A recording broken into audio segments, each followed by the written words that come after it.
ఈ రోజు నేను మీకు నా చైల్డ్‌హుడ్ పులిహోర స్టోరీని షేర్ చేసుకోబోతున్నాను. నాకు చిన్నప్పటి నుంచి పులిహోర అంటే చాలా చాలా ఇష్టం. అందులోనూ నిమ్మకాయ పులిహోర మాత్రమే.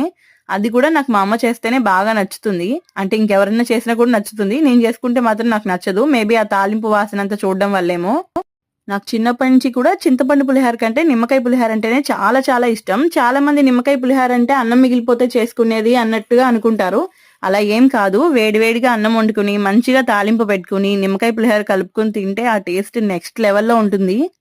నా చిన్నప్పటి నుంచి ఎప్పుడు నిమ్మకాయ పులిహోర చేసినా ఫస్ట్ ముద్దని మా అమ్మ నాకిలా చేతిలో పెడుతుంది. ఉప్పు, పులుపు సరిపోయిందో లేదో చూడమని.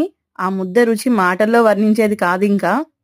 నా ప్రెగ్నెన్సీలో కూడా మా అమ్మతో నిమ్మకాయ పులిహోర చేయించుకుని తింటూ ఉండేదాన్ని. అలా తిన్నప్పుడు జస్సు పొట్టలో బాగా తిరిగేసేవాడు. అందుకేనేమో ఇప్పుడు వాడికి కూడా నిమ్మకాయ పులిహోర అంటే చాలా ఇష్టం. సగం పులిహోర ఇలా పచ్చిమిరపకాయలు నంచుకుని తిని, చివర్లో పెరుగుతో ఫినిషింగ్ టచ్ ఇస్తే ఆహా! అమృతానికి ఆల్టర్‌నేటివ్‌గా ఉంటుంది నాకు.